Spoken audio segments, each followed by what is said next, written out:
Sorry to interrupt there. It's official. We have begun. Katie, we'll turn it over to you to kick the meeting off and walk us through the document, which everybody should have received, I believe, Friday. That came through with the schedule for the FMP process, or the proposed schedule. Okay, yeah, I'm happy to kick things off. I may be a little bit, I don't know, seemingly disorganized, but mostly because I was in a dentist chair this morning with a broken tooth. So nothing like a Memorial Day weekend to need a dentist. But anyways, I'm all better now. So, but I didn't have any time this morning to really prep. So I apologize for that in advance. But I do thank you all for coming here. I know it's early, right after a 3-day weekend.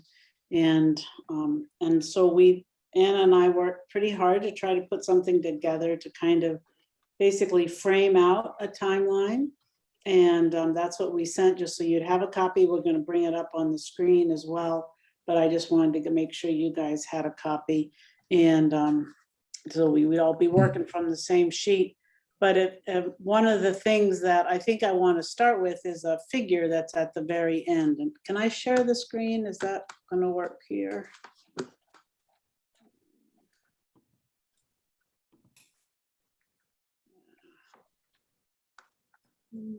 Let's see.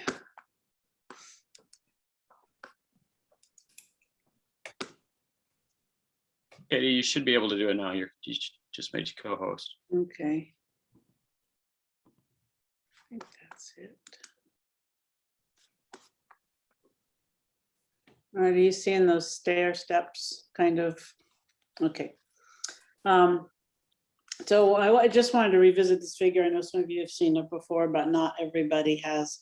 And this is kind of the staircase to the forest management plan that we're conceptually working on right now. And we're in this kind of collecting information phase again, and really trying to see what's out there. And that's part of what we're going to try to cover today. Is I'm going to try to pick some brains and see what we're missing in that information arena. And then we also need to form what's a data management plan for the Elliott State Research Forest. When it was part of Oregon Department of Forestry, it obviously had data management. There's a database that was created in those back, I don't remember the days. There was 2 different databases, electronic databases, and then there were all the paper records. And so the first electronic database was used, and it had a cool name, and I can't, Oracle or something like that. And then they changed over to a new database. And unfortunately, not all the fields were compatible. So as I understand it, they dropped some fields. And so we have access to the current database, I believe, but we don't have access to the older one. And the older one is where all the fields were for stand history. And so if you wanted to know with a given stand what the stand history was, if it had been thinned, if it had been planted, where the seed, whatever, that was all buried in the old database. But that one is no longer available, at least in our initial looks. The new database doesn't have that information in it. So, so we're kind of starting a little bit in the stand history realm from scratch. And so the paper records, as we understand, it seems like we have some paper records that go back, but we don't have all the paper records that go back. And I'm not sure they even exist anymore. So the collection of information in the data management plan is a critical piece that's really needed so that we can move forward with good data and make sure we're using the best available data. The other part of this is there's a lot of people out there, such as watershed councils that are collecting data. There's other groups that have collected data on the Elliott. And we'd also like to make sure we tap into all those databases learn as much as we can about them, what their methodology was, what the ability to carry them forward and to incorporate them in will be. And so we're very interested also in learning from people about what other databases that were not part of the ODF data that are available, and what we can learn about their structure, the data structure and everything else, so that we can kind of get those all in one place. Then once we get that data management plan in place.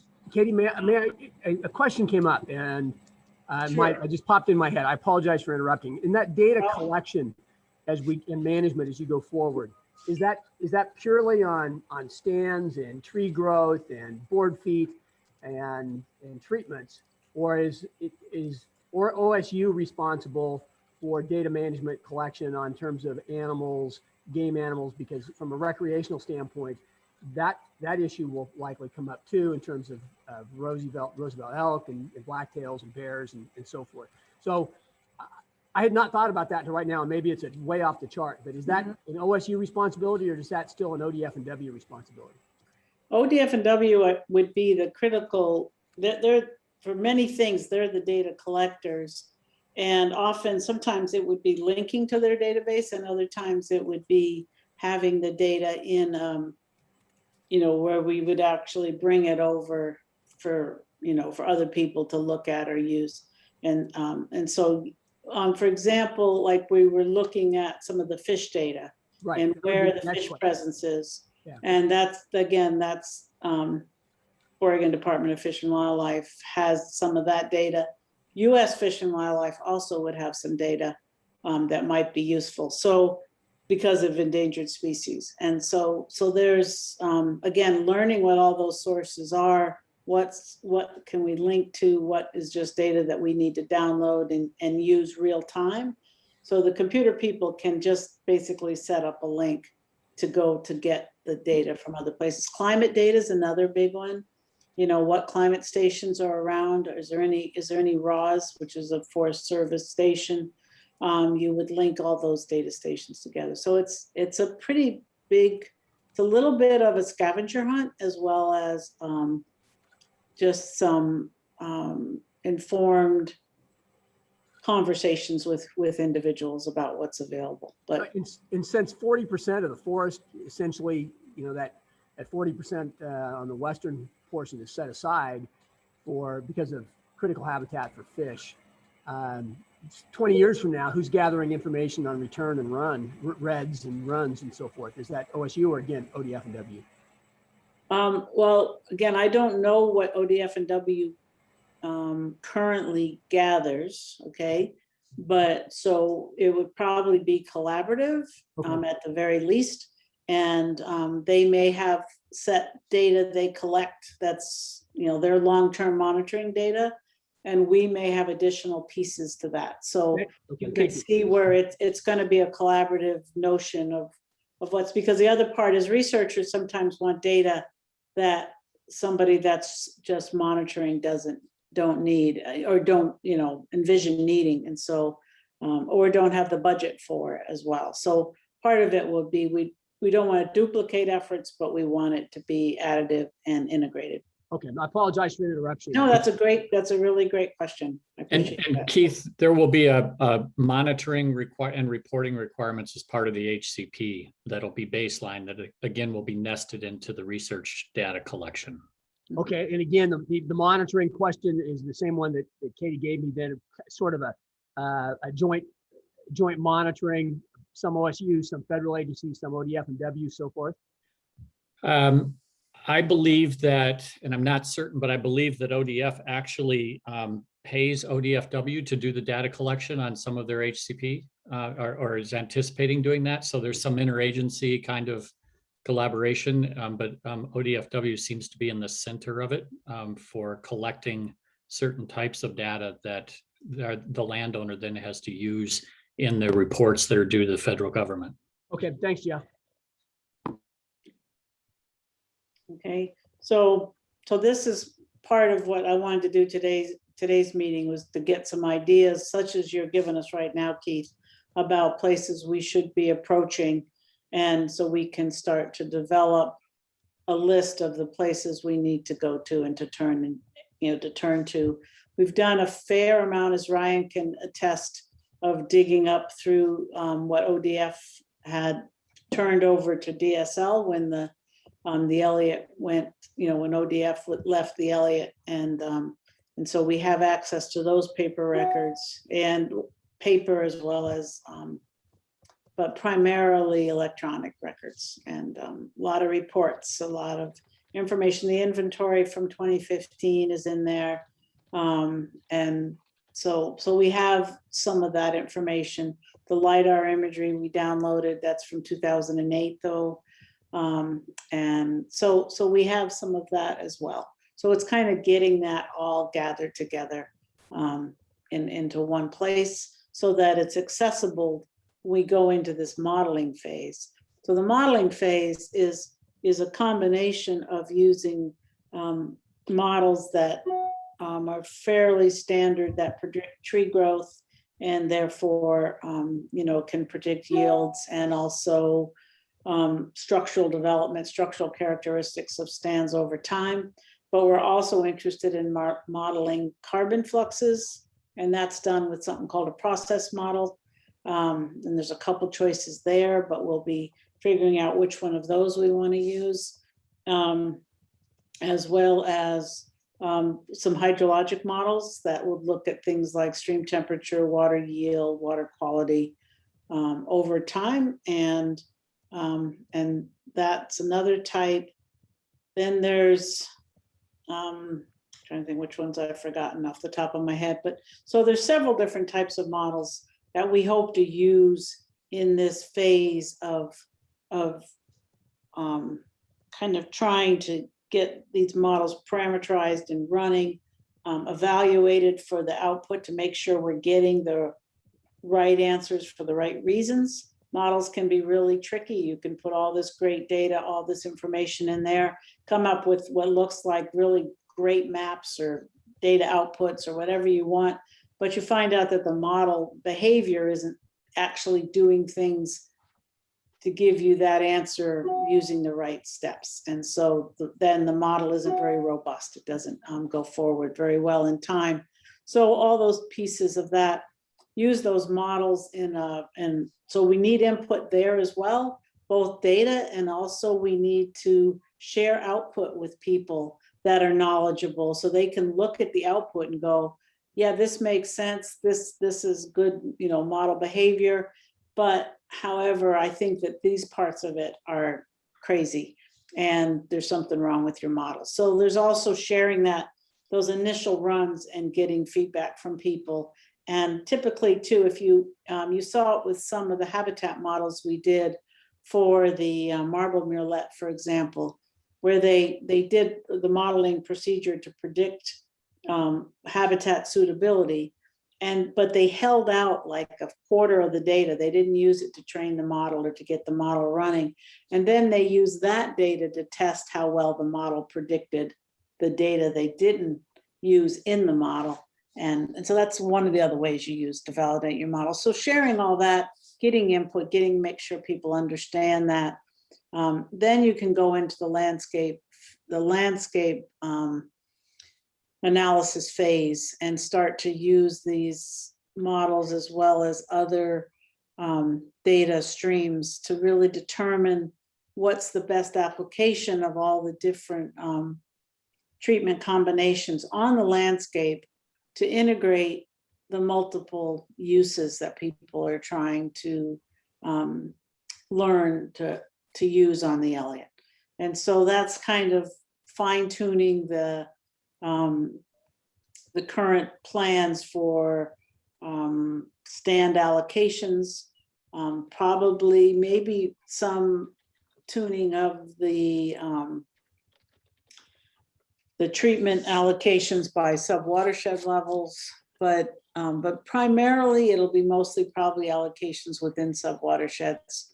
And we don't want to get into a lot of detail there, but then all that pieces together and we come up then with a monitoring plan. Once we decide what are the stepwise stands or sub watersheds we're gonna enter first. And then, kind of see how things are working in terms of some of the assumptions we've made. Before going forward, we also want to make sure that our monitoring plan is in sync with the landscape plan. So that's where the monitoring plan component comes in. And from a research standpoint, so there's two kinds of monitoring that'll go on. As Jeff pointed out, there'll be monitoring for the habitat conservation plan. And we hope that's nested and integrated with the larger scale monitoring plan of things that we'll be measuring at the right time and at the right spatial scale to help us determine, detect changes, whether they're good changes or bad changes. We want to be able to detect change. And so that comes down to whether we're monitoring soil carbon, for example, as a piece. How often do you want to monitor soil carbon? To what depth do you want to monitor soil carbon? To what's the spatial extent, on how many sites and how many locations, and what should they look like? And much of that goes back to some of the initial questions that you may have in both the research that'll come up with, we want to know the effect of landslides on soil carbon or something like that. You would have a very different monitoring protocol for that relative to one you might have for if you're trying to measure the effect of intensive management on, with or without herbicides on soil carbon. So you could see the need for that level of monitoring might change a lot based on the research questions that you're asking. So that's just one small example. But then that, again, all that rolls up into a forest management plan, and all the integration and the why and the how of what we're going to be doing hopefully then becomes fully illuminated, and we have some understanding and of kind of how we're going to move forward over some time period of 5 or 10 years, depending on how long the plan is in place. Then following that is the operational plan. That's going to be something that's even more specific, so and shorter term. As you can see is a big process, but it really starts with this data management and data management plan. And data doesn't necessarily mean numbers either. So I think we need to think broadly about that. So the input that we've tried to put together going through time, which is the rest of the document, I'm going to scroll up, and kind of starts with this today, really talking about this input and content and schedule. And again, this is a very rough draft of this schedule. We are more than happy to changes and make additions and move things around. But one of the things that's really important is we kind of have that sense of a stepwise progression through this process. And it's not that once we've identified the data that we're just going to shut that door and walk away. We think that will be ongoing, where we're getting new data, we're inputting it. We're like, for example, we're going to hopefully update our Lidar acquisition. And if that case, that data will then flow in, maybe not until September, October of next year, even if it's flown this summer. So those kind of things, we think of that. Most of these steps that we'll take are living documents, not just shut off and finished at the spigot. So we hope to use this committee pretty intensively in both the capacity of the areas that you represent, the respective community of stakeholders that you represent, as well as your own expertise and experience on the Elliott. So I think those two pieces are part of this. So the broader scale as well as your individual contributions. So with that, I will, rather than go through this now, I'm going to turn this off and maybe let's, so I can see you all and we can kind of start. Does everyone have the timeline in front of them? Yeah, a couple of people have said that they maybe didn't get it. I'm guessing that it was because Anna you're a new email address, it could be that it maybe got kicked to your spam box. So if you didn't get it, let me know and I'll forward it to you. Okay, is there anybody here that doesn't have it? I guess I don't want to go forward if people don't have it, so if we're referring to it, it's. I didn't get it, but I'm in the process of trying to track it down. I think Bill Ryan did get it, so he'll just forward it on to me. And I just forwarded it to you, Okay, Jeff, and Bob, thanks. I did you as well. I got other things from Anna, but I don't see that one for some reason. I'm off here, so thank you. I Peter, got if you, could do Keith that and for me Holly. too, please.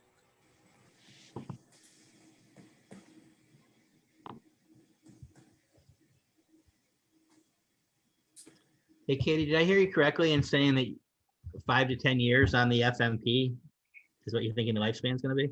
I don't really know what the lifespan is going to be yet, so, but that would be a place to start, I think, for that. I guess I was thinking about it more as a, I mean, it seems to me there's elements of it, like the data collection, you're always going to be doing and adding to as it comes in. Mhm. But I was thinking of some of the more, there'd be more static pieces as well that would be harder to change and would be more of a long-term, certainly more than 5 years. Probably, yes, I agree with you there, Bob. I think hopefully there's definitely going to be parts of it that would be held constant so that we can do long-term studies. That's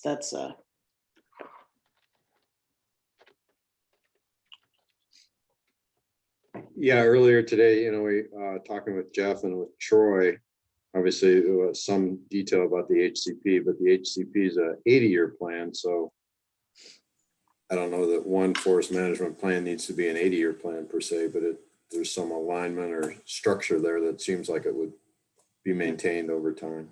Mhm. And I think that if we had been managing this forest since 1930 when ODF took it on and had, or even had really good records, I think I'd agree with you totally. You're much better shape to say, okay, this has been a research forest for 80 years and we're going to enter into a new management plan and you'll make decisions and you'll move forward. But when you're coming in to new ground and you haven't managed it before and you haven't done it as a research forest, I just think you have to be pretty humble about your ability to be predicting what the issues are going to be. And from a lifetime of doing research, it's rarely exactly like you think when you get on the ground. And so I guess that's what I mean. I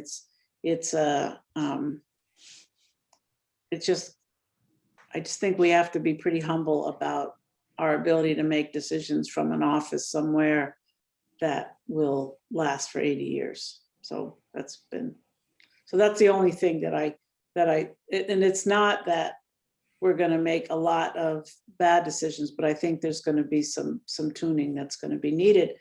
When I taught, I always called it reality checks. I taught my students, here's the way you make this decision. Here's the data you collect. Let's do all that and kind of come up with whatever guidelines we want to go out and write our prescription.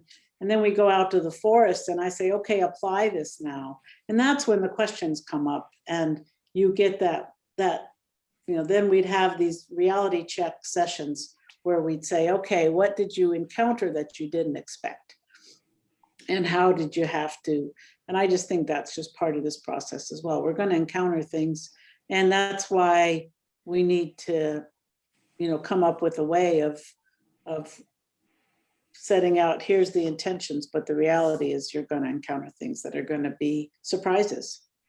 And, listing of a new endangered species, for example, is going to change things. There's not much I can do about that, but, if you get a new species listed, you're going to have to make adjustments. And how do you make those adjustments?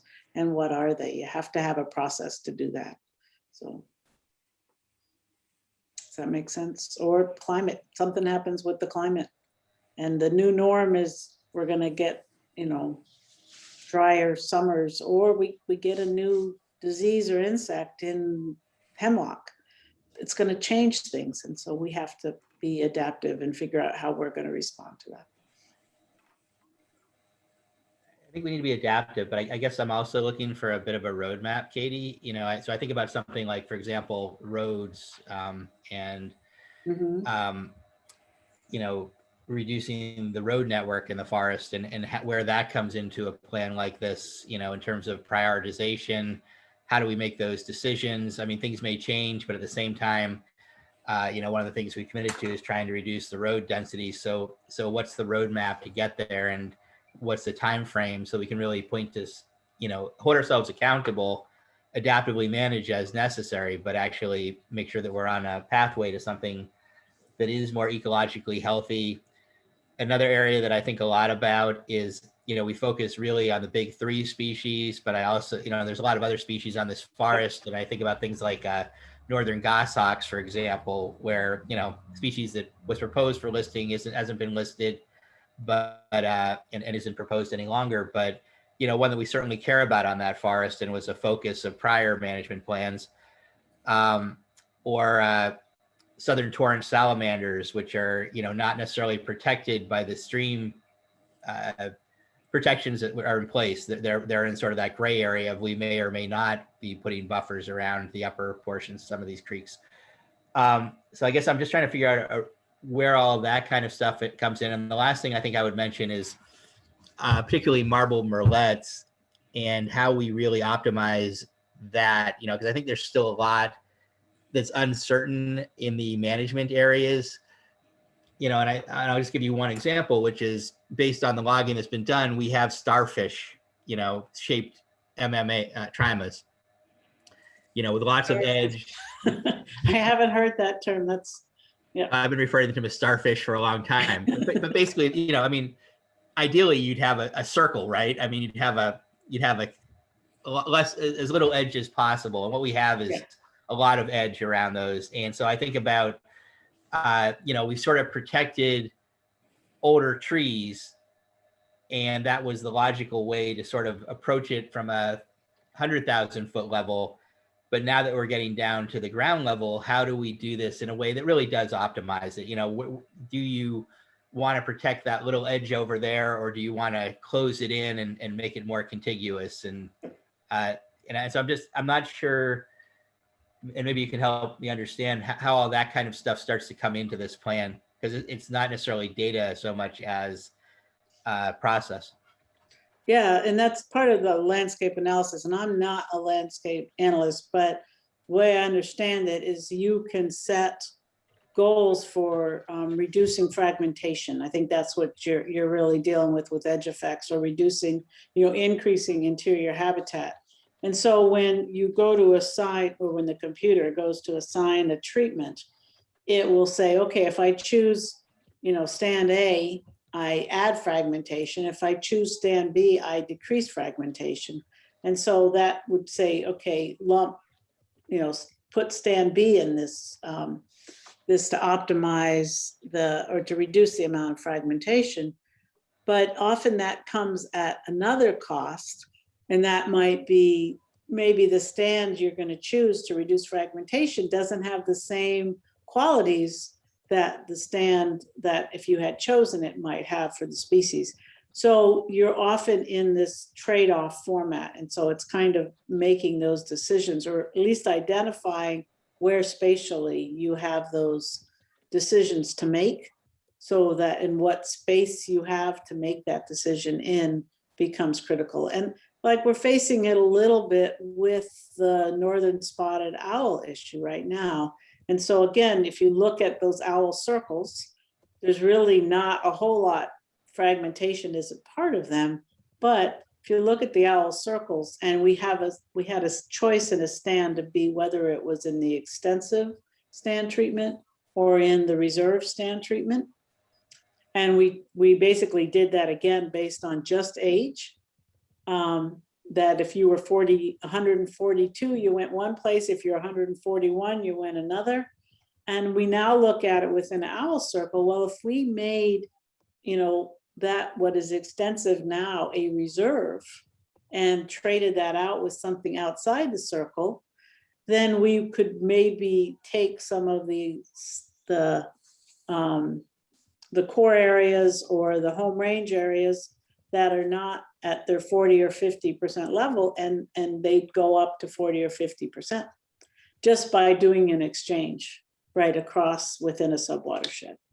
So does that make sense? It's kind of hard just to think conceptually, but you know what I mean? So that initial analysis was done just based on the initial allocation was based on just stand age. And now this is where we go back and say, okay, well, if our goal is to increase the amount of reserves in this core habitat around this owl nest, let's take what was in extensive and put it in reserve, and take what was in reserve someplace else and put it in extensive. And then you're protecting a piece of critical habitat. And that's assuming, you know, that they're both older stands and they fit into those categories, but that's hard to say as well. So, but that's the kind of thing you would do at that landscape analysis level. So Katie, that's helpful, I think, in terms of illustrating kind of an example. I wonder, do you have thoughts on sort of where the process through which an amendment or sort of a change like that would get set up? Sort of, when do you define the process itself? Is that through this FMP, or is, you know, sort of, I think it might be helpful for people to understand when that, you know, when do you understand sort of how that type of change might happen to the FMP? Yeah, it's when the analysis was done, you know, when through the HCP, the analysis was done on the existing land allocation. They ran the model, the Davis model, to see what the percentage of these treatments were in each one of these owl circles, right? It's the data we've been looking at for the last couple of weeks. And so that's, again, that's based on a assumption that nothing can change.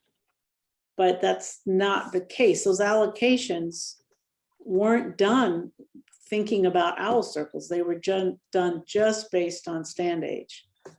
And so and we don't even know how accurate the stand ages are. So that's where we would look at where the issues are, get somebody out in those stands to really do a good analysis of the stands, and then make a decision about whether or not it's appropriate to change the allocation from extensive to reserve, or reserve to extensive, whatever that would be.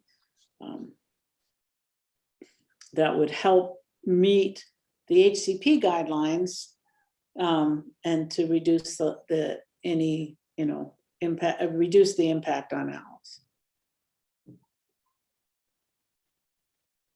Does that make sense?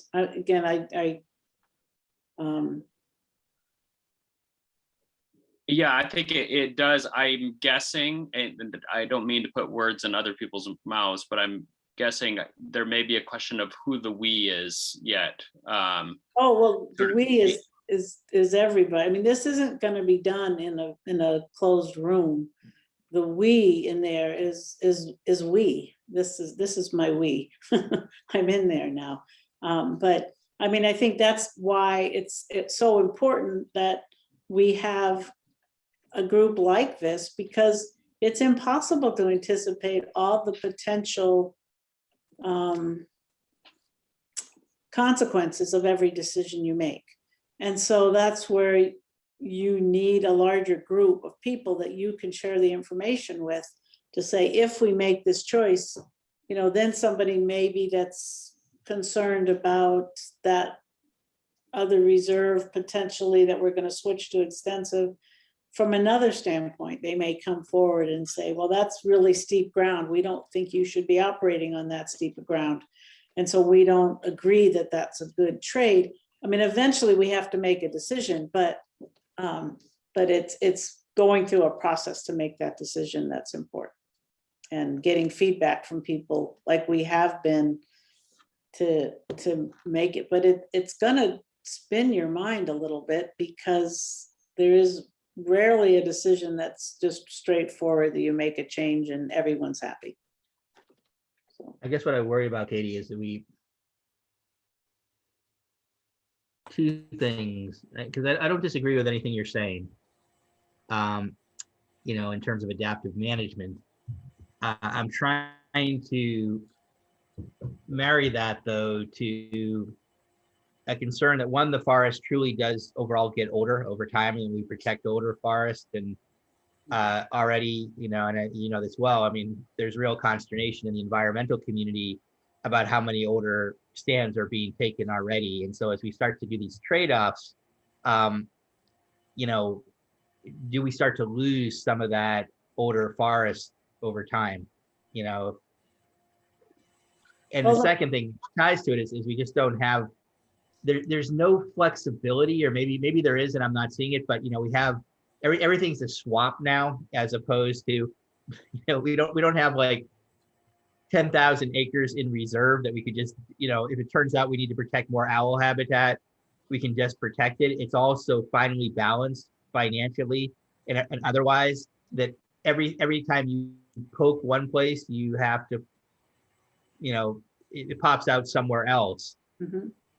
And that worries me. There's no sort of flex in the system that allows you to simply say, this owl circle is below the threshold for what would preserve an owl, so we're just going to protect another 100 acres in here and get above the threshold. End of story, done.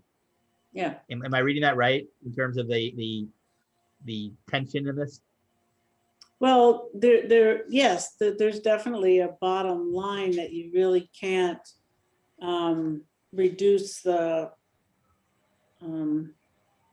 whether it's financial or habitat, you can't go below a certain threshold and still maintain viability, right? There's financial viability, there's species viability, there's lots of them. And so there are some thresholds that are really hard to go below. And there are also thresholds that were negotiated with the larger community of stakeholders. And so that part of it is there. But I think that I'm not talking about any net change in any category. There would be just as many acres or percentages of the same categories that were there before. It's just a matter of swapping one for the other, acre for acre. So there's no change in the acreage protected. You're just putting the protected acres in a context that you're able to obtain multiple benefits, and as opposed to just having it protected for being protected's sake, but that you're going to try to also benefit an endangered species, and rather than, again, and it might not be that the stand is that much older than one that got put into extensive. If that's, the age might not be a whole lot different, or it might be. And so that's where you get into this question of what's more critical at this point. Katie, you get an A+ for all this, just right now. So, and Well, I'm a tough grader. But one of the things I want to point out, I'm going to paraphrase, and if you don't mind, I'm going to actually quote. You said it's impossible to anticipate, right? And what that really means, it's impossible to get it right, and we just simply have to be nimble enough and understanding enough, especially all of us, that OSU is not going to thread this needle first shot, and that this is going to be this is going to be ongoing, and we're going to get closer and closer to a more perfect forest as we envision it, but not certainly right up front from the first pitch. It's just not going to happen. And Bob, we just have to understand that, I think, and I know your guys' concerns. But I'll mention something that Bob talked about in terms of road closures and less, making a more full forest. But then you have this whole other recreational aspect that OSU and the state has said that they're going to honor. And if you're not really careful, man, you run up against people in that regard too. So I want to tell you, really well done answering questions today. But when you said it's impossible to anticipate everything, I just went, yeah, it reaffirmed in my mind it's impossible to get it right up front. That we have to understand that OSU is going to be working towards that, and it's a tough needle to thread. But Thanks, one of my, Pete. Oh, my sorry, favorite- Katie. one of my favorite quotes from Professor Dave Perry, who I think maybe Holly knows Dave as well, was that these kinds of decisions or whatever, nature is complex, and it's not just, we don't think it's complex, it's more complex than we can think. And so that's where it's this reliance of a collaborative process to help move through the thinking, as well as some information to help us predict about the impacts of our decisions and what they are. And I think that by looking at whether it's northern spotted owl, marble murrelet habitat's another great one, what truly is limiting them in terms of habitat. I mean, for example, marble murrelet's a great one because we're learning a lot more about the effects of ocean conditions on marble murrelet, even nesting. So it's not necessarily their populations are going up and down, but they leave if the ocean conditions are bad. So if you're doing surveys for marble murrelets and they've gone to California or up to Washington because the conditions around Oregon, you're not likely to detect them. It doesn't mean that they're not using the habitat. It means that you didn't detect them because they're not there that year, or maybe it's 2 years you've done in a row. So based on that, the recommendation comes out that you should be monitoring for 3 years. And I think the other recommendation that would be a natural is you should be monitoring when there's good ocean conditions, because that's when they're nesting. And so if you're really trying to determine occupancy of a stand, you need to add some caveats on when you do that monitoring. And it's, again, the science helps us understand those things so we can better adapt going forward. And so that's why, again, with the northern spotted owl, today the current understanding is all based on owl circles of 1/2 mile and 1.5 miles. Well, what's the future of owls going to be? What's the future of our understanding of the best way to manage them? And I think that, understanding that could change, but we're within this regulatory framework today that we need to meet. And so what's the best way to meet that regulatory framework? And I think that's so there's an immediate decision and there's a long-term decision. And we need to kind of figure out a process that helps us use the best available data and the minds around the room that help us get there. And so that's what we hope to design and hope to use. Yeah, I Thanks, guess. Katie. Hold on, Bob, hang on one sec. Tom's been waiting to get in. So let me get Tom and then I'll come to you. I don't know that it's necessary that I say anything, because I think Katie pretty well just nailed it. I think we, as you all know, we work together to achieve an agreement in this from a conceptual perspective based on the best data that we had at the time, the research plan, and it sets the guidelines for where we want to go as a group. We've committed to this. OSU's committed to it. We set forth what those commitments are. I think what Bob is, and then as Katie said, as we bring more data into the picture and we learn more about the site, we're going to have to be flexible in certain regards to be able to meet our objectives while having the minimal impact, not only to the specific T&E species that have been identified, but as Bob was suggesting, other species as well.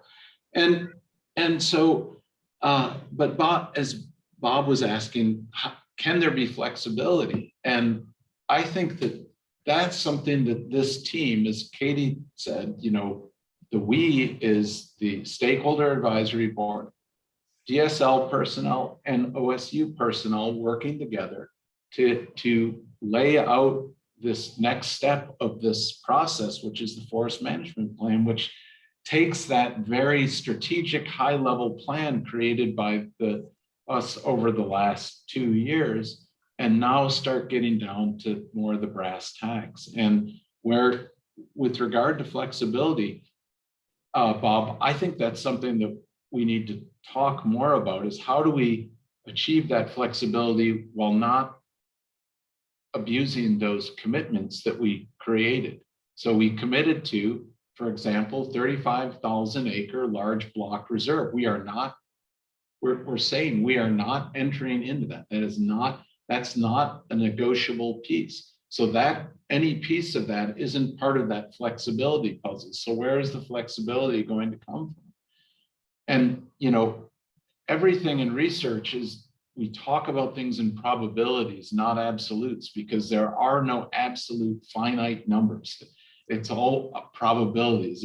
It's wiggle room around a given value. And we need to think about, how do we achieve those clear objectives and commitments without, how do we not violate those clear commitments while achieving our research objectives and our conservation objectives simultaneously? And I do think that's something that needs to be worked out in this next iteration, which is the forest management. Thanks, Tom. Bob?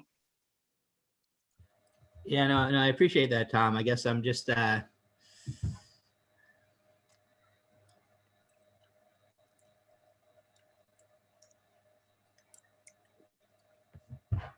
just a little worried that maybe the easiest way to put it is that we are, as the HCP starts to roll out, that we're short in areas in terms of protection of species. I mean, maybe that's what I'm feeling the stress around. And we have 11 owls that could be taken out of 22 under this plan right now, and a ton of murrelet habitat in there, I think more than anyone really understood or expected as well. And, how much is the FMP going to be able to ameliorate that without resulting in chopping down a lot more older forest? Yes, we can move protection into the spotted owl core areas and protect the entire core, but it's coming out of older forests somewhere else probably when we do that. And so, I think we're still trying to really get our heads around what this is going to truly look like on the ground. Because the two North Stars for the environmental community were, one, protecting old stands, and two, maximizing protections for coho spotted owls and marble murrelets. And those two things, as we talk through this, may be in tension with each other now. Does that make sense? Yes, it does. It absolutely does, Bob. And I really appreciate you not saying hammer. You did say chop down, but you didn't say hammer with regard to the mature. Getting better slowly. And because, again, I'd like to think that there's going to be a lot of sensitivity and flexibility when we're talking about 80% retention in an extensive stand. We're not going in with axes blazing, so to say, but rather, trying to conduct the most ecologically sensitive forestry possible. And so that needs to be factored in as well, that it's a different approach to forest management than has been conducted and definitely on, the Elliott looking back and trying to find that best way to accommodate species success and survival while achieving, the removal of high quality timber as well. But again, it's not to go in and with the objective solely of, we want the biggest, best trees on the site. We want to do the best thing for the ecosystem while achieving the resource demand as well. So I do think it's different, and we need to think through how that works exactly. And we think through the research application on those extensive watersheds with that explicit intent of achieving the least impact to species while achieving the resource objective at the same time.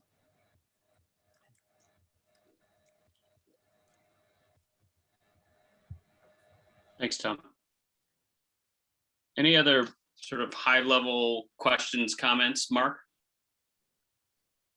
Yeah, I'm thinking out loud a little bit, but Katie, just sort of looking at the timeline, I guess a question I have is, are there going to be interim products produced as part of the FMP? I mean, you kind of listed out some of the topics that'll be covered over the next 18 months, but I guess I'd be curious to see if there's interim products that as a committee we get to see and review, or when do you envision a draft of the FMP? You know, will it be one draft or different iterations of it? What sort of products can we anticipate coming along in the next 18 months? Yeah, actually, when Anna and I were working on this last Friday, one of the things we did was kind of put on the products that we would be sharing. We didn't call them products, but for example, if you go to September, it would be the data management plan, right? That would be like a product of, here is how the data we've identified. Here's the, hopefully we would have beta testing of the website that the data portal would be. And this is what that would look like. And so we'd have a product there to show. There's other times we talk about the experimental design, for example. That would be a product that we would review and get input on. We kind of tried to put it into a meeting where we'd get input and a meeting where we'd share the product and kind of go that way. So we'd kind of introduce, you know, a concept or an idea, and then we'd have a product like we'd introduce, okay, here's the models we're thinking about using. Here's the information that we need to go into them. And then maybe you'd come back in a couple months and it would be output from one or two of those models that we'd review and go through. So that's a product in that regard. That's kind of leading into that management plan. So we'd say, okay, here's what the models told us about timber yield. And if we do it in this way, and so then we would take it back to the committee, go through that and say, you know, somebody might say, well, geez, that's not really likely that you're going to get to do that practice on that ground. Or there'd be somebody would give us some input on that, and we'd go back and tweak things and come back to the group. So that in that way we'd have products. We also talk about some critical experiments that are identified actually in the proposal now. And so some of those critical experiments, as we weave them into the forest management planning, we'd come back and say, okay, here's what the questions are. Here's the experimental design that we would need to answer those questions. And here's how it would be incorporated into the forest management plan. And so we'd come back with those type of products as well. So there's a lot of them kind of embedded in here. And so if there's some that are missing that you think that we should have in here, please feel free to suggest them. Oh, that's really helpful to hear that. I appreciate that. I think it'd be helpful to have the outline here, the timeline annotated a little bit so we could see in advance when we think, or when you think products are going to be shared back out to the group.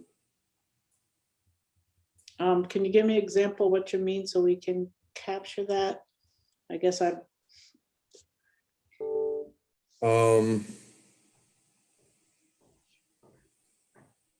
Well, you mentioned introduction to critical experiments, but I don't, it'd be nice. And does that mean in October or November, you're going to come back with a summary document of some sort that said, here's what we're thinking about critical experiments? Or so yeah.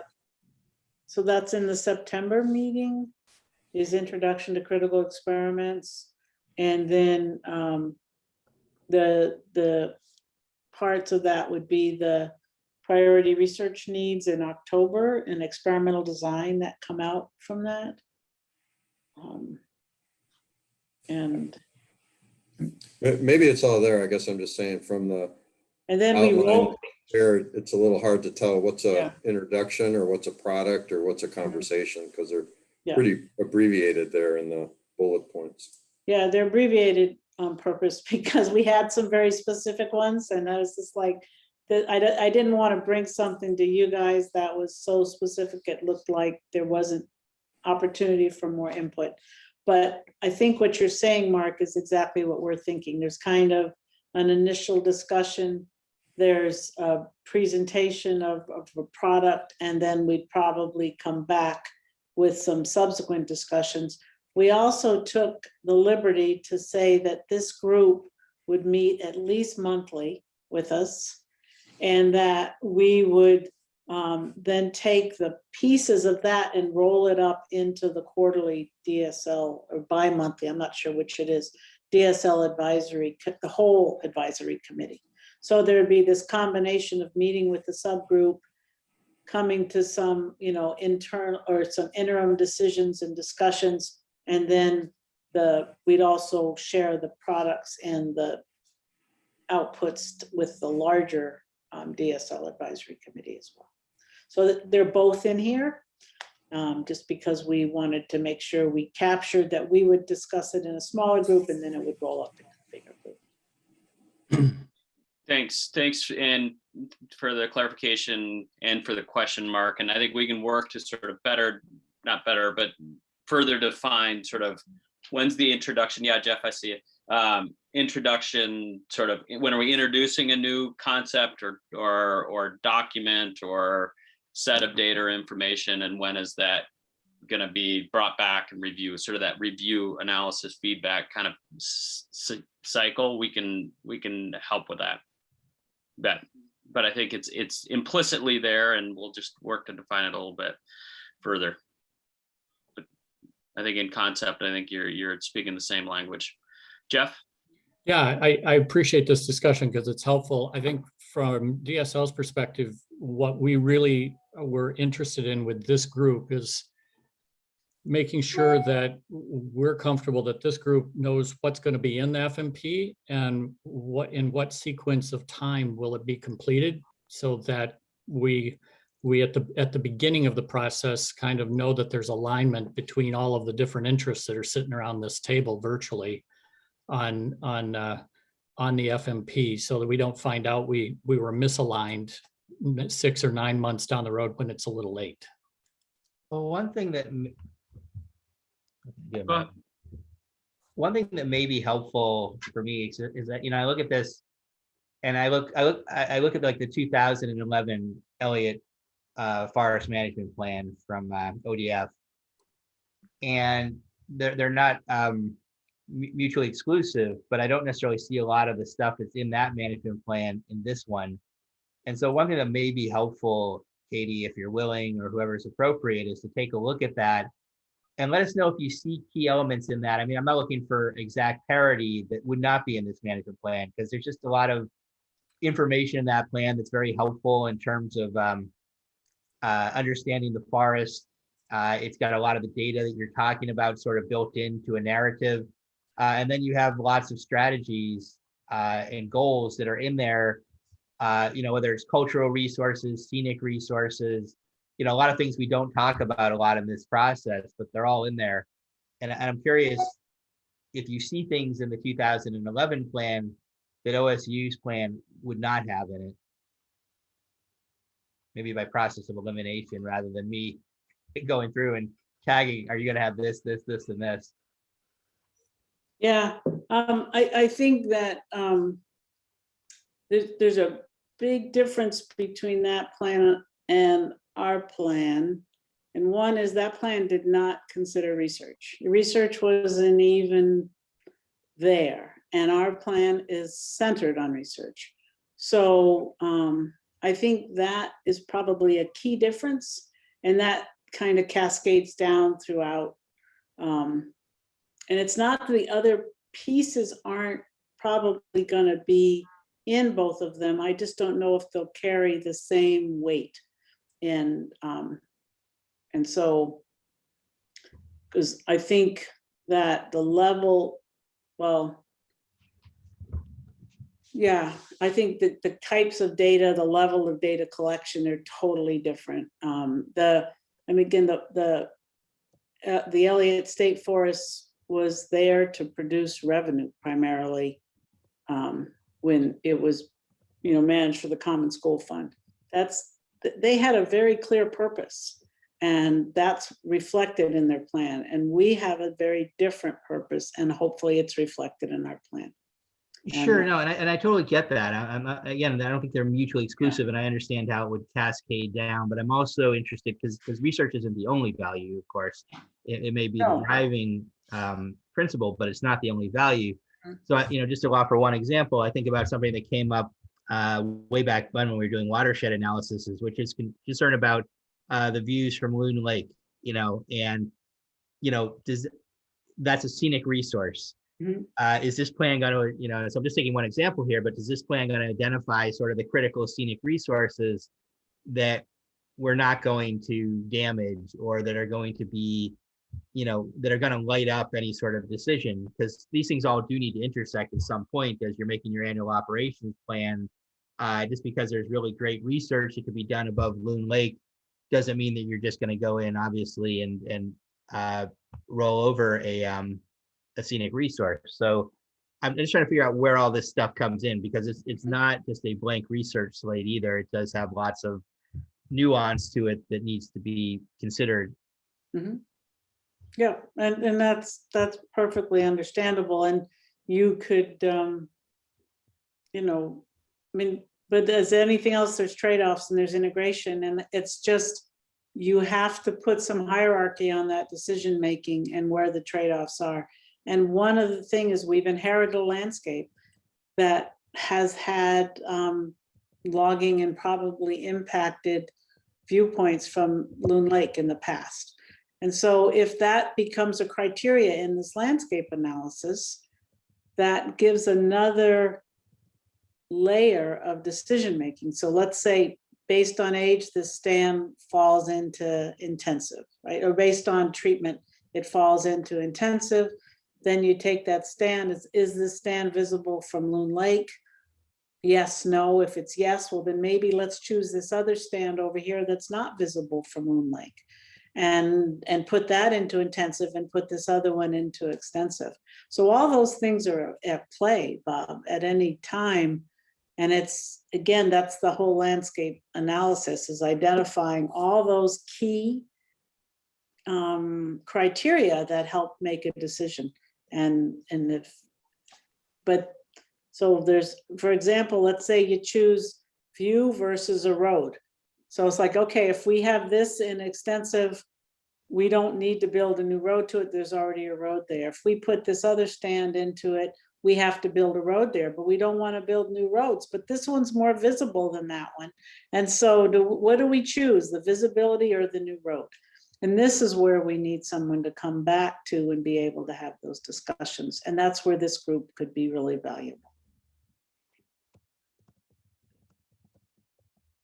Does that make sense? Because those are the kinds of decisions, not everything is going to be black and white. And no, but I do, and I think there is a perhaps not a full meeting of the minds here. So I just want to I think there is a hope, and I think we may be in slightly or somewhat different places, that some of these things will be clear by the time this thing comes out, that yes, this is a priority area for scenic viewpoints, and this is a relatively roadless area, so this is a place we want to downgrade roads, and that what's popping here now is something that looks like this rather than what we had on the table in May of 2021.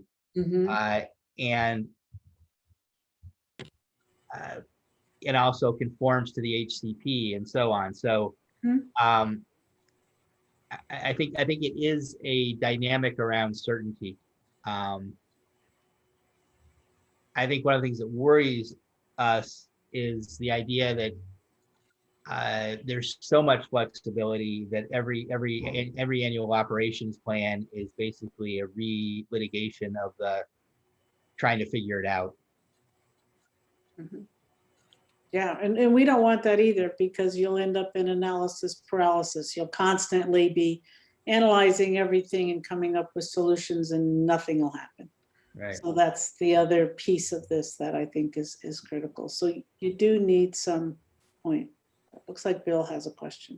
Hold on one sec. I've got a bit of a queue of people that are interested in getting in. So I've got Jeff, then Bill, then Keith, and Mark. Are you waiting as well? Yeah. I'm not waiting. Okay, you're good. All right, let's go. Bill, then Keith, and Mark.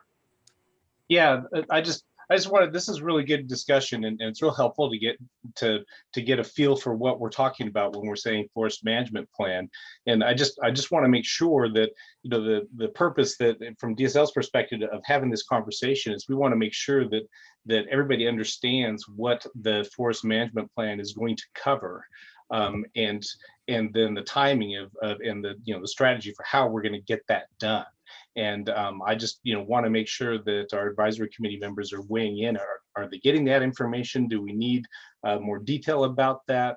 I just, you know, want to make sure that we're covering that before, you know, rather than spending all the time going to specific questions about that. And so just wanted to kind of put that out there.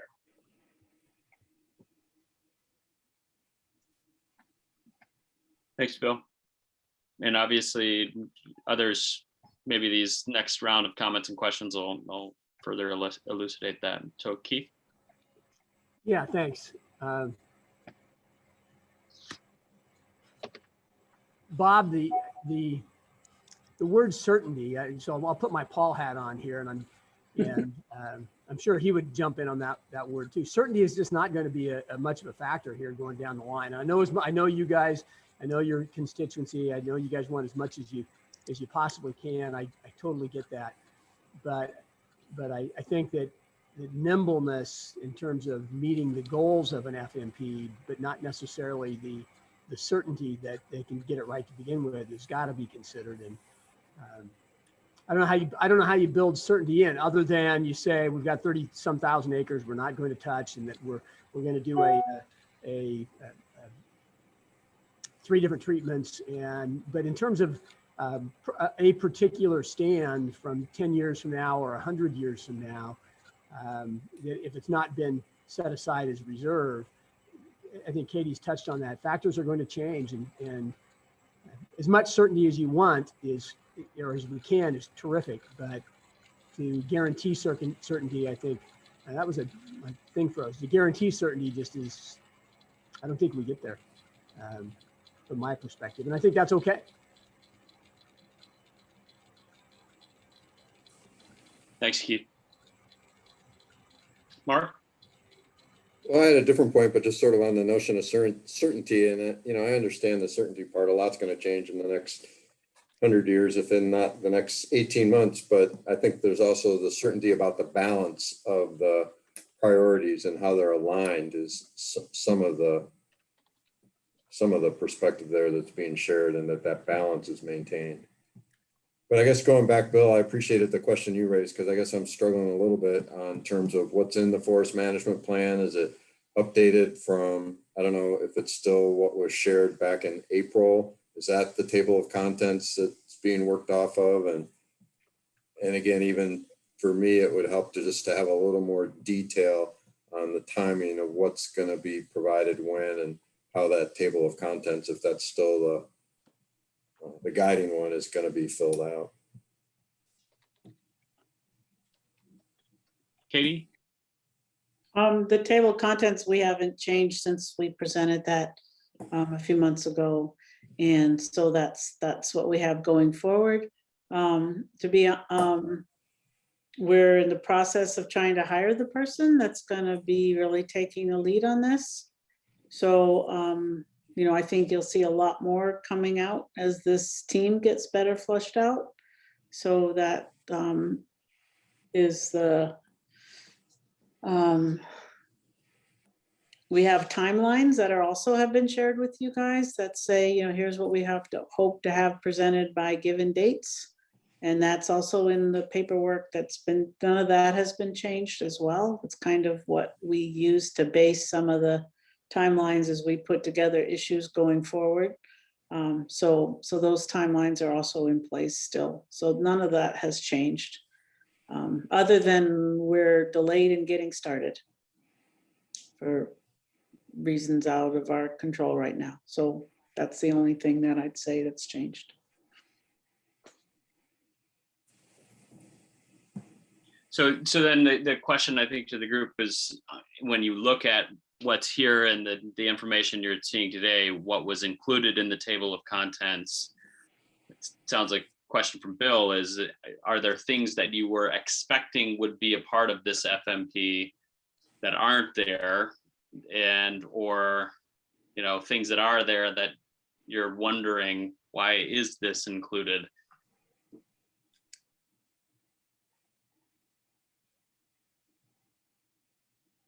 Bob? Well, again, I'd have to go back and take a look at it more closely, but I mean, I do look at the 2011 plan is kind of the kinds of things I expect to see in there, understanding Katie's caveat that, you know, research is kind of the overarching paradigm here that's not even included in that plan. Nonetheless, I still kind of look for those kinds of sections. So, I mean, I think it's a good template and it's pretty consistent with most FFPs that I've looked at over the years in terms of, you know, the kinds of information that are in it. So somebody can pick it up, read it, utilize it, understand the forest, orient themselves and understand what's there, what you're thinking about and what the strategies are.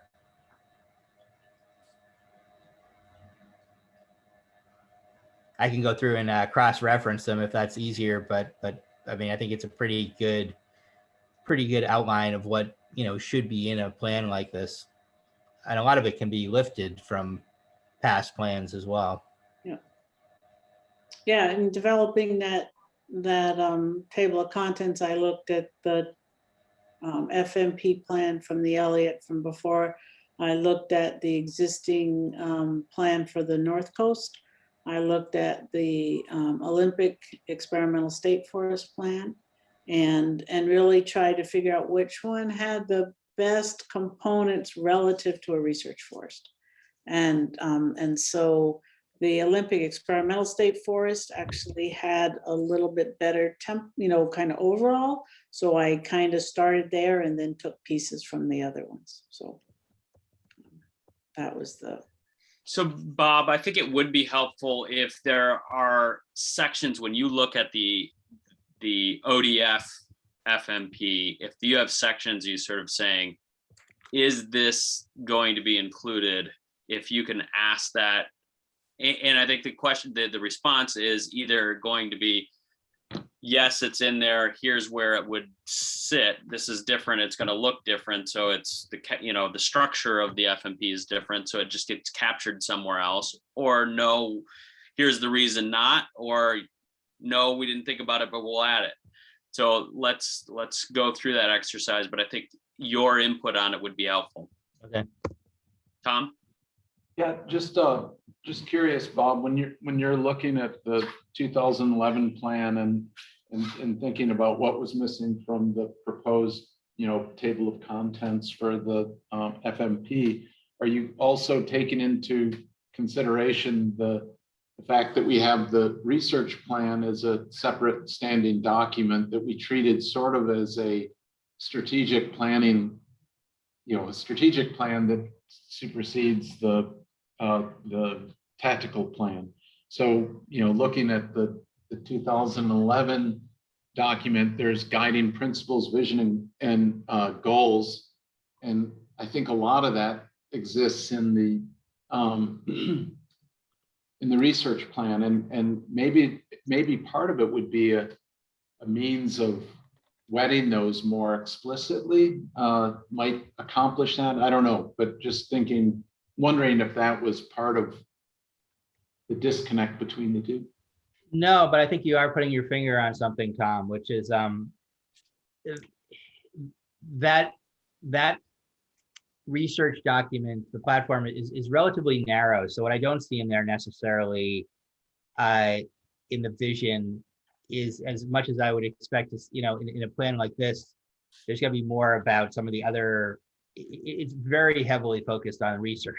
And, again, I understand why that is, but there's a lot of other values on the forest that I don't think pop as much as they could in there when you get into an overall forest management plan that people are going to be interested in. So how are you going to deal with recreation? How are you going to deal with cultural issues, that kind of stuff that is going to have to be addressed in a lot more detail in this plan than I think the relatively cursory amount of time that we put in the research platform. I mean, that the research platform is what it is. It's a research platform. It's not an overall forest management plan that really gets into all the different components that need to be addressed in a forest research plan. Yep, I'm sorry, in a yeah. forest management plan. No, and as we talked about over and over again, as you know, we committed to getting into those details when we got to the forest management plan. So you're right.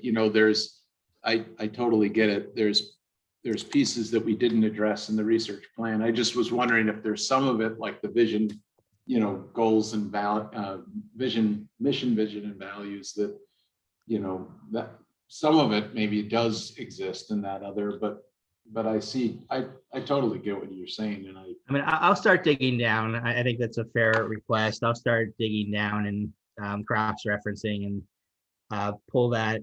Do I have that in a Word document? If I don't, somebody can send that to me in a Word, and I'll start bulleting under things where I think things live or I don't find them living. Yeah.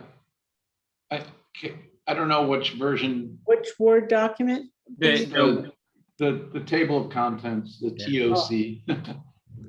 Everybody has it. It was distributed, but it was distributed as a PDF. So Katie, we can. Yeah, Anna can send you that. Yeah, we'll do that. And then I think, and we will send this as well to Bob and Steve and others for their input. I think it's a really helpful exercise coming out of today's conversation is to provide input on that table of contents and operating under the assumption that I think you are generally aligned in terms of the intent here, but we want to make sure that we're linked up in terms of expectations and that it's not, if you don't see something, it's not a matter of no, it isn't there or it's not important. It's a matter of maybe it's embedded in something or simply needs to get on the list yet or in the table of content. So helpful exercise, feedback sooner rather than later. I think we'll get stuff out to you, the documents here in the next 24 hours or so. And your feedback within a week or so would be really, really helpful. Peter, on that, I'd suggest that if there's suggestions made as to what that TOC looks like and that it needs to include this material or this reference, then for a layman, please explain why needs to is different than I would prefer that it does, right? And those are two different things. And if we're going to say this document needs those things, then that's a sort of a phrasing that it doesn't work without. And I'd like to know why not. I'm just trying to come at it from everybody's perspective here. So if whoever it is, if you say it needs this, please explain why it needs that. So because there's some of us who might not see that, and it would be good for me to be able to consider that opinion as well. So please. Thanks, Keith. Fair request. Anything else sort of broadly? Katie and Anna and the OSU team, super helpful walkthrough of timeline and what you anticipate the next 18 months looking like. Appreciate the work that went into that, as well as it's valuable. There's so many, I'm often reminded in these conversations of how many moving parts there are, right? This conversation intersects with the table of contents and input that was solicited previously on that, as well as, governance conversations and how that might influence sort of, adaptive management, decision-making going into the future, et cetera. Or input rather, maybe not decision making, but so there's a lot of different moving pieces and how this relates to the research platform and proposal. So lots of different pieces to hold on to. So whenever you have a question, helpful to raise it and ask how the various elements fit together with each other. So thanks for the conversation. Anything else before, Katie? I'm assuming you want to just at least tee up the topic of data.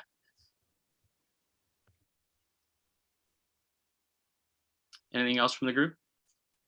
And as I said previously, we'll circle back with Paul Beck, who unexpectedly couldn't make it, and then Steve Andriga as well, and as well as I think it's prudent for any other members of the advisory committee want to provide feedback. So thanks for the conversation. Katie, you want to tee up data? Sure, yeah.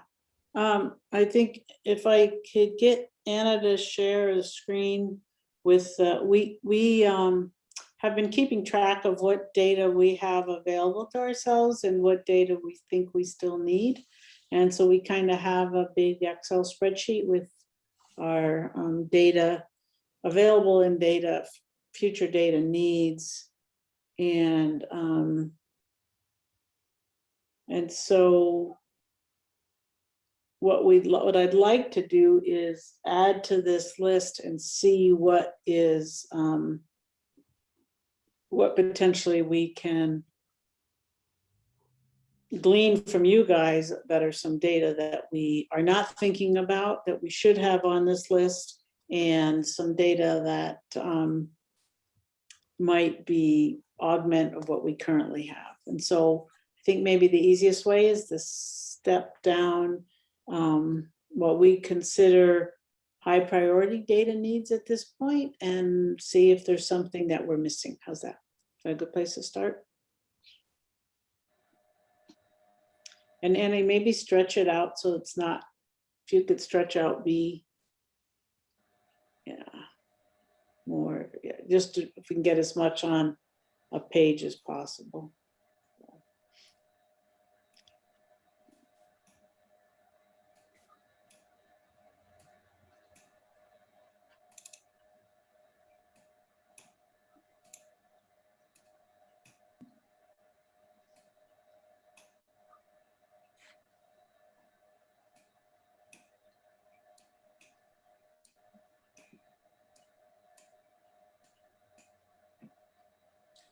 Is that a good place to start?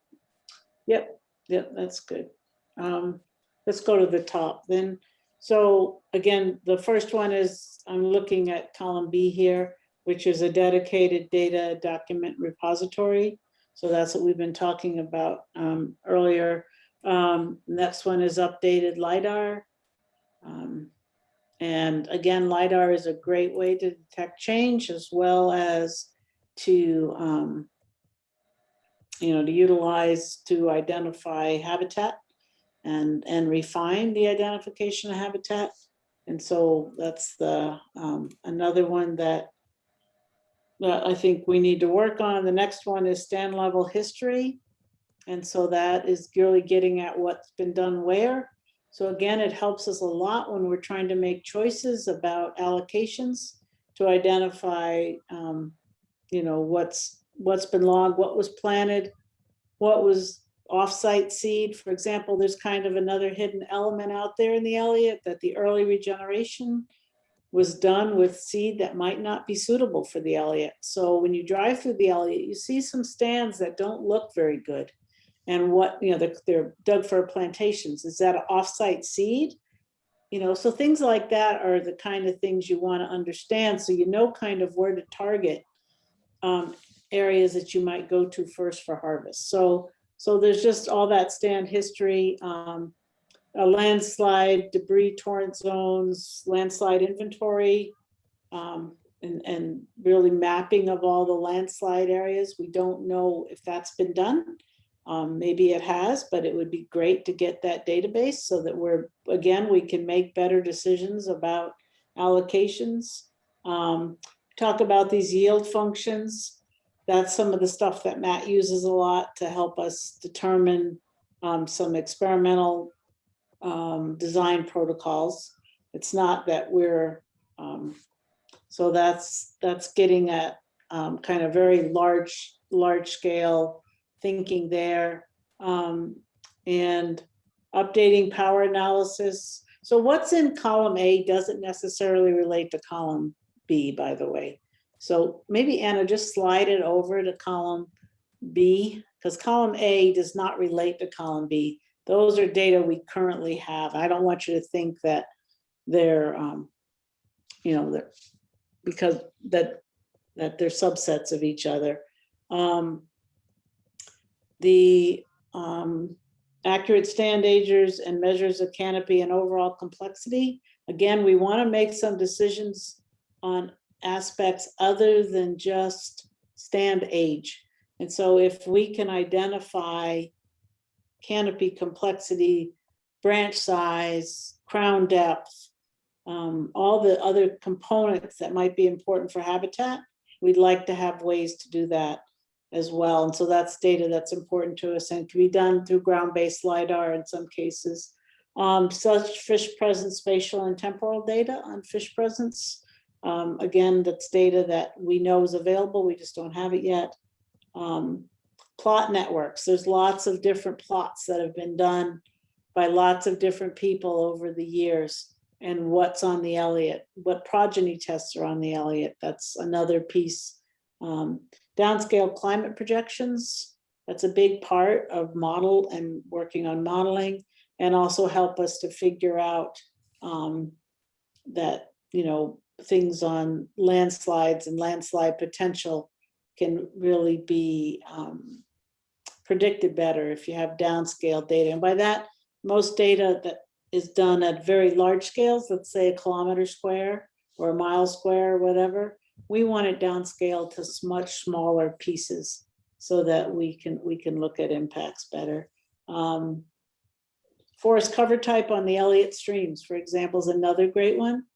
We were trying to do some decision making on riparian areas, and it makes a big difference whether they're alder dominated or conifer dominated, if they're old forest or young forest. So a database that helps us integrate that better. We have to identify more social science data needs and availability. Stream gauges, hydrologic information. We need that data, again, brought together.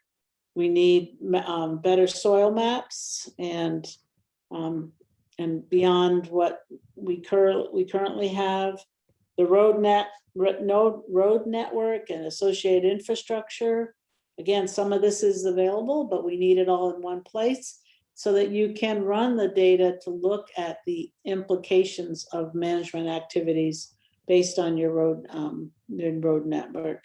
And then some of the baseline data on recreation. What are the access points? What are some of the key pieces that are in the recreation standpoint?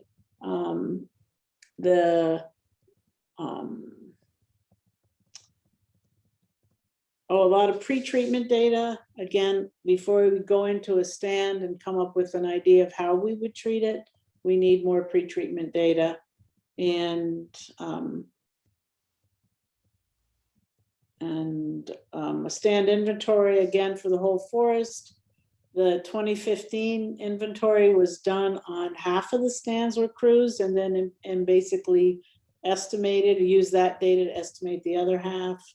And I think there's something on fish passage as the last one. So some of the ideas around fish passage and such as that. So that's kind of the list that we've generated so far. And so what we'd like to do is share this list with you guys and then come up with some other ideas of other data points, data pieces that we're missing. Thanks, Kitty. And I assume if folks are going to provide feedback on the list, Katie, it's both the types of data that would be helpful to include, but also to the extent that folks are aware of it, the source of information and data that is available. And if they can share that, that would be helpful. Yeah. And so, And- for example, the watershed councils, I know they have some data on stream flow on the, on the West Fork of the Millicoma. So, those data points would be useful. I don't know, again, the full extent of what everybody has, but that kind of information would be useful. With I assume just based on, there's always a dynamic when you're dealing with, or often a dynamic when you're dealing with data. Not all data is created equal. And so just having it on the list doesn't necessarily mean it will all be equally applicable for sort of integration into a plan or use in decision-making and things like that, right? Yes. But compiling this list gives you a sense of sort of what's out there, and then begin the process of sifting through what can be useful in which ways. Is that accurate? Yep. Great. Yes, and sometimes data isn't collected to the right, with the right standardization. And so, for example, climate data, there's standardization about how far trees are from the actual climate station and things like that. And so, but then there's other times you want below canopy data. So then you want, so all those things need to be well described in the data and the way it was collected. So, so that we're sure that it's robust data that we can base decisions on. Right. Any questions or comments for the group, knowing that you'll have a chance to weigh in? Okay, Jeff, I see you, and I can't see others. Maybe we can stop sharing screen, and then we can see each other. And I'm happy to wait, let others go first. I don't. No, go ahead, Jeff. I just was going to ask if Katie, now that you've got this list, which is great to see, if you've had the opportunity to think through how you sift of the 24 items, what will be absolutely necessary to getting the FMP done, as opposed to supporting the ongoing research, and if those entirely are the same thing, or if there's a distinction that will be drawn at some point as part of the FMP drafting process. Definitely. I think the ones that were essential were in red. Oh, okay. I won't swear to that off the top of my head, but I believe that's what the red, that's why the color changes. Some of those were like, these are needed for long-term management of the Elliott, these are needed for more immediate, for the FMP process. So, yes. Thanks. Mark, are you wanting to win? Question?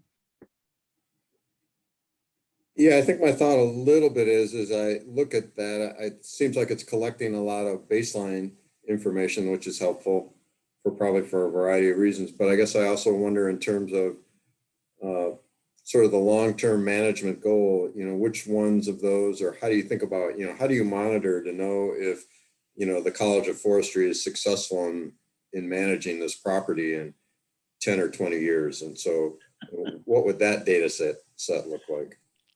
Oh, that's a great question. Your mind is amazing. Yeah, that data set would be probably one to say, I would say, is how well did we integrate across the multiple interests and multiple community of stakeholders? How well is that integrated on this forest? And how well, I would say also, how well did the forest deal with changes that came their way? So whether it was a hurricane force wind or positive changes of longer growing seasons and more alignment between sunlight and rainfall, then that would be a very So I think that would also be one. It would be the data that helps us make the determination of how well we aligned with the ultimate goals and strategies of the forest. And I think the ultimate one is really that integration. That's a big piece of the forest, and how you maintain conservation, and you maintain the level of production that's consistent with conservation. So I think those two would be critical. And so I think the conservation piece and population trends and ability to, maintain habitat for species of concern, and not just the endangered species, but overall. And also that one would be critical, as well as the output of the wood and the wood products and their quality and the economic strength of those outputs. And the community health and well-being, I think, is an important piece as well. So there's a social piece, as well as I think a conservation piece, and obviously the recreation piece too. We also have the starfish, and we have a point on each one of those starfish. And so I like this. I'm seeing this out. This center piece of the starfish, and then all the different points, and how well that starfish is doing. Is it thriving? Is it robust? Or is it some arms are shorter than others, and it's limping along the bottom of the ocean. So. Thanks for the question, Mark. And I Katie, hope I answered. Tom might have a more eloquent answer, or Randy. But and Randy was wanting to get in on that too. So Randy and then Tom. Yeah, I just wanted to, Mark, that's a great point, and for us to not lose sight of this, but we had a public values and commitments section, as well as long-term goals from the governor and the land board. And so somehow making sure we keep those in mind and look at some performance indicators so that we can measure and track success and report out to the public on those aspects. And that's, I think, essentially then, Katie, that's what you were saying there at the end. It's the economic commitments, conservation, health, and everything. And so those are metrics that may be compiled from existing data. But if they aren't there, we need to get those indicators into our data repository as well. Yeah, thanks. Thanks, Randy. Tom, anything you'd want to add? No, I thought that was really good. And just of course, there's going to be a host of research projects that are initiated that, as we talked about, being nested in the existing design, as well as additional projects. And all of those will fall into, some of those will just be short-term data, collected over a relatively short period of time, and others will evolve into being long-term important trends to be following that we're not even, thinking about right now. And so I think, that centralized data repository is going to be really key in terms of, number one, collecting all that data, but also being able to access and integrate that data.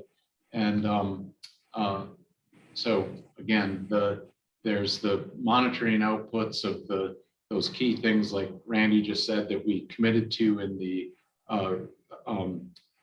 with the land board in the research plan, but then also those things that evolve over time as we get the research on the ground that end up being really key attributes that are important that we're not thinking about currently. Thanks. Any other initial sort of reactions or questions related to the document itself or the spreadsheet? And if not, I know that obviously the expectation wasn't that everybody would have a long laundry list of data and information and sources that you wanted to share right now. That the intent was to introduce the topic and then subsequently look for your feedback and input, but also welcome input and questions now and suggestions. So anything else? Katie, did you have other pieces or Tom? Go ahead, Tom. All right. We were winding down and I got on late. I was in a meeting with the provost and couldn't get out. And I just wanted to make sure that somebody had introduced Holly and you had had a moment to share a little bit. But Holly's a new addition to the college, as you will have all learned, but I think going to be a really important and significant addition to the Elliott team. And I just wanted to make sure there was an opportunity for her to introduce herself. So, okay, thanks. Thanks, Tom. And yes, Holly did have a chance to introduce herself, although it was brief. And Holly, I think, if you wanted to add sort of about your own background, we'd welcome that, or trust that you'll have lots of opportunities to interface with this group and the full advisory committee going forward as well. Yeah, it's really nice that this meeting happened on my first day. It's a good introduction to what's been going on. I know you all have been at this process for years and years, and I'm coming in pretty late in the game, but it's nice to be here with a smaller group and just kind of get a broad feel for what's going on. And Katie, I look forward to talking with you more. I already have a few ideas of other potential data. I didn't mention in my introduction that I am a wildlife biologist, and so I have some thoughts on the fish and wildlife side of things. But in general, glad to be here, looking forward to working with you all, and I learned a lot by listening today. Thanks, Holly. Any other kind of closing thoughts, Katie, or from you, any sort of questions you had for the group that you didn't have a chance to ask yet, or things that you would have hoped we would have covered that we didn't get a chance to yet? No, I just want to emphasize that if you're a member of this committee, it's going to be a lot of work, and it's going to be a pretty heavy lift, and things are going to move pretty quickly once we get it underway. So I just wanted to, thank you all so much for being willing to take this time out of your life and all the good things that I'm sure you're doing to participate. And I need you to lean heavily on Steve and Paul to get them at the table too, because I think it's really important that this group have that community of stakeholders here, because it's going to be a intense process. And so I appreciate the passion and all the great thinking you bring to this table. Thank you, and will do in terms of leaning into those two, and any other members of the advisory committee that wish to be a part of this as well. I think the diversity, obviously, as Katie, you said at the outset, any products that are developed through this group input would be brought to the full advisory committee. And as we wrap up, I don't see any members of the public. So I think, we had the opportunity for public comment without anybody listening in or wanting to share, I assume, then we can go ahead and adjourn for the day. We'll send documents, so both the spreadsheet and a Word version of the table of contents for your input. Obviously, as quickly as you can turn them around, the better. Paul or Bob, excuse me, you came off mute. Something else you wanted to add before we adjourn? Nope, I'm good. Okay. Thanks, everybody. Have a good rest of your day. Thanks all. I know.